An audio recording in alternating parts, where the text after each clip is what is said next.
Corregidor was supposed to be a quick victory, yet in just 10 days, over 90% of the Marines from the 4th Regiment became casualties, a rate unlike anything even at Iwo Jima. Why did this island fortress turn into history's deadliest meat grinder for a single Marine unit? The answer lies in a combination of brutal terrain, a catastrophic intelligence failure, and strategies that left no room for retreat. But what made Corregidor uniquely lethal, and could any force have survived the assault MacArthur demanded?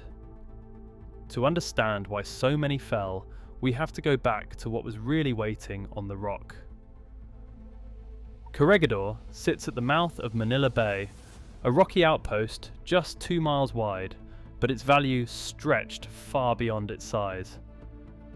Whoever held this island controlled the gateway to Manila, the Philippines' largest port, the key to the entire archipelago. In 1942, when Corregidor fell, it was more than a military loss. It was a humiliation for American and Filipino forces, the last stronghold to surrender in the face of an overwhelming Japanese attack. General MacArthur, forced to flee by PT boat under cover of darkness, left behind a promise: he would return. By 1945, that promise carried both strategic urgency and personal weight. Recapturing Corregidor would reopen Manila Bay to Allied ships, allowing them to resupply and reinforce the drive to liberate the Philippines. Without the island, the entire campaign risked stalling, leaving Japanese forces free to disrupt shipping and threaten any landing on Luzon. But as plans for the assault took shape, a critical blind spot loomed. American intelligence insisted only 850 Japanese troops remained on the island, battered and demoralized after years of siege and bombardment. In reality, more than 6,000 Japanese soldiers were dug in, well armed and ready, with orders to fight to the last man. This miscalculation would shape every decision and every casualty that followed. The defenders had spent 3 years turning Corregidor into a fortress, expanding tunnels, stockpiling ammunition, and preparing for a final stand. For MacArthur, Corregidor was more than a tactical objective. It was the symbol of a promise kept, a chance to erase the memory of defeat. The plan called for a direct assault, betting on surprise and speed to overcome what was thought to be a weak garrison. Instead, American troops would find themselves facing a hidden army in a labyrinth of rock, an enemy far more numerous and deeply entrenched than anyone had guessed. The stage was set for a confrontation where every inch of ground would come at staggering cost. Corregidor's defences began with the island itself. Shaped like a tadpole, the rock stretched barely 2 miles long, but its cliffs rose nearly 600 feet above the sea, dropping straight down to the water. The main ridge, known as Topside, dominated everything. Anyone approaching from the bay faced guns and spotters looking down from above. The beaches were narrow, hemmed in by jagged rocks, with only 2 places even remotely suitable for landing troops. Every approach was mapped, every cove covered by interlocking fields of fire. Beneath the surface, the defenders had carved a hidden world. The Malinta Tunnel, blasted through solid rock, ran east to west under the central hill, branching into hundreds of lateral tunnels. Some were large enough for trucks and artillery. Others were barely wide enough for a crawling man. For 3 years, Japanese engineers and labourers expanded this maze, connecting gun positions, ammunition stores, and living quarters. They built new caves and reinforced old ones, using the hardest stone the island offered. Unlike Iwo Jima's soft volcanic ash, Corregidor's rock allowed for true fortresses, walls that could shrug off weeks of bombardment. The result was a honeycomb of strong points, all linked and mutually supporting. Gun casemates, pillboxes, and mortar pits dotted the ridge and the slopes, each one with a field of fire that overlapped the next. Machine gun nests waited at the mouths of caves. Mortars and anti-tank guns were pre-sighted on every likely landing spot.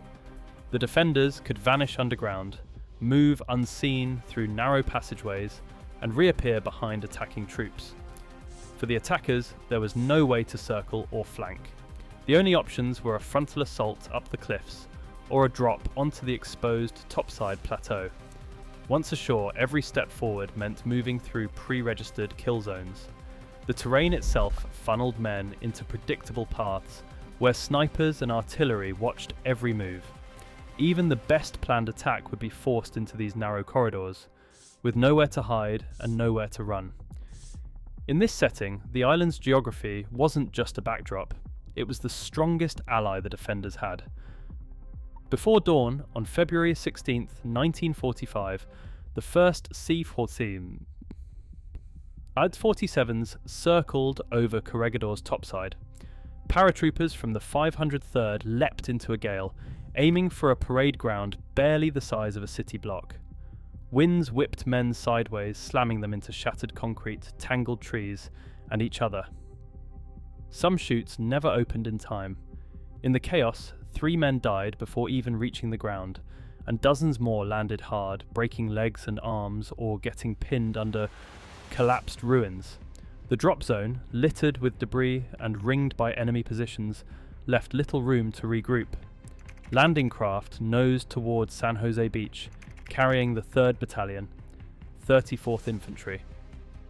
The approach was a gauntlet, jagged rocks below, steep cliffs above, and every movement exposed. As ramps dropped, soldiers rushed into a narrow strip of sand, instantly targeted by machine guns and mortars hidden on the heights. There was no cover, only the hope of reaching the base of the cliffs alive. Within minutes, the first waves were taking casualties from both enemy fire and the punishing terrain. The assault had begun, and the island offered no mercy. Every advance on Corregidor meant crawling toward a black opening in the rock, never knowing what waited inside. Platoons worked methodically, blasting caves with grenades and satchel charges, then rushing the entrance in a storm of gunfire. The defenders rarely stayed put. As soon as one chamber was cleared, Japanese soldiers slipped through hidden tunnels, reappearing behind the attackers or in another strongpoint. Clearing a position once was never enough. Every gain risked being erased in an instant. The rhythm of the fight became a brutal cycle. Assault, overrun, counterattack, and start again. Flamethrower teams led the way, their fuel tanks drawing every rifle and machine gun in the area. The moment a flamethrower fired, the operator's life could be measured in minutes. Some men said survival was a matter of 4 minutes or less, but no one kept time under fire. The heat, the smoke, and the screams in the tunnels wore down the strongest nerves.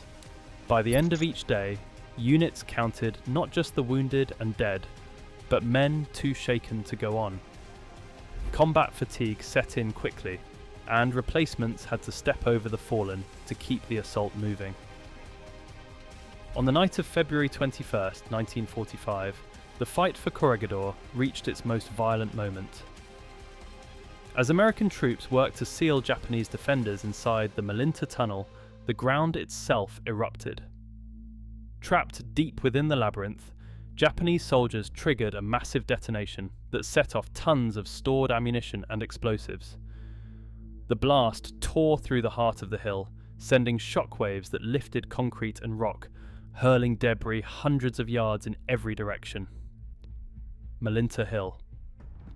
The force killed 52 Americans instantly and wounded more than 100 others, some caught far from the tunnel entrances. Hundreds of Japanese perished underground, their remains entombed by the collapse. Survivors, on the surface, described the sudden heat, the choking dust, and the chaos that followed. Men thrown to the ground, stunned by concussion, searching for missing friends in the darkness. In a single instant, the casualty count soared. The Malinta explosion became the deadliest event of the entire battle, its violence leaving scars that would follow survivors long after the guns fell silent. Out of roughly 3,000 Marines from the 4th Regiment who fought at Corregidor in February 1945, 90% became casualties in just 10 days, one of the highest rates in Marine Corps history. The evidence shows that relentless Japanese resistance, years of tunnel fortification and the deadly geography of the island combined to create a situation where every advance was met with concentrated fire and frequent counterattacks. The catastrophic Malinta Hill explosion on February 21, 1945, accounted for a significant spike in losses, with documented casualties far exceeding those at other Pacific battles. Yet not all records from Corregidor have been released, and the full toll, all including psychological trauma, remains only partially understood. Today, Corregidor's recapture stands as proof of the extreme costs of assaulting a well-prepared position, and as a reminder that even the most decisive victories can come at an almost unimaginable price.